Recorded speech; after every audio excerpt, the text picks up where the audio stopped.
একটা ১৩ বছরের ছেলে সারাদিন মানুষের দোকানে কাজ করে। রাতে সবাই ঘুমিয়ে গেলে পুরনো একটা ফোনে ফ্রি ফায়ার খেলতে বসে। কিন্তু কেন জানো? জেতার জন্য না, বাস্তবের কষ্টগুলো কয়েক মিনিটের জন্য ভুলে থাকার জন্য।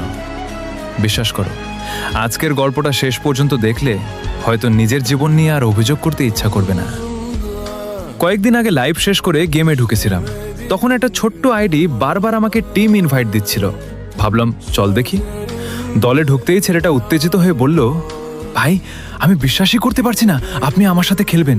আজকে স্ক্রিনশট রেখে দেব, সবাইকে দেখাবো আমি আমার প্রিয় ইউটিউবারের সাথে খেলেছি। তার কথা শুনে হাসি পেল, কিন্তু ম্যাচ শুরু হওয়ার আগেই খেয়াল করলাম ছেলেটা বারবার ল্যাগ করছে। আমি বললাম, তোমার ফোনে এত ল্যাগ কেন? কিছুক্ষণ চুপ থেকে সে উত্তর দিল, ভাই ফোনটা খুব পুরনো, সারাদিন কাজ করি, রাতে একটু গেম খেলি। আমি জিজ্ঞেস করলাম, তোমার বয়স কত? সে বলল, ১৩। আমি অবাক হয়ে বললাম, এই বয়সে কাজ করো কেন? তোমার বাবা মা কোথায়? ছেলেটা কয়েক সেকেন্ড চুপ থেকে শুধু একটা কথাই বলল, তারা বেঁচে আছে ভাই, কিন্তু আমার জীবনে নেই। ওই একটা কথায় আমি পুরো চুপ হয়ে গেলাম। এরপর সে এমন একটা সত্যি বলতে শুরু করলো যেটা শুনে আমার গায়ে কাঁটা দিয়ে উঠেছিল।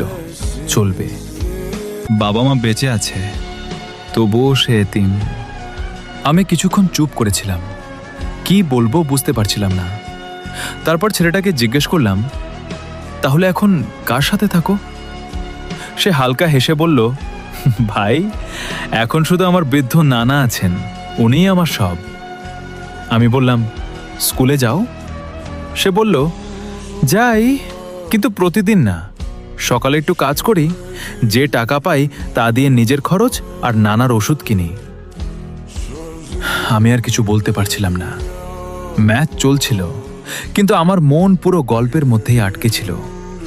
হঠাৎ সে বলল, ভাই একটা কথা বলি। আমি বললাম, বলো।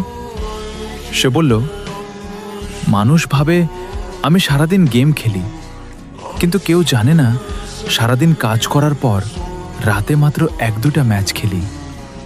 এই সময়টুকুই আমার নিজের। তারপর ফোনটা হঠাৎ ল্যাগ করতে শুরু করলো। সে হেসে বলল, দেখছেন ভাই, ফোনটা আবার গরম হয়ে গেছে, এখন আর ঠিক মতো খেলতে পারবো না। আমি বললাম, কষ্ট লাগে না? সে খুব শান্তভাবে উত্তর দিল, আগে লাগতো, এখন আর না, কারণ আমি বুঝে গেছি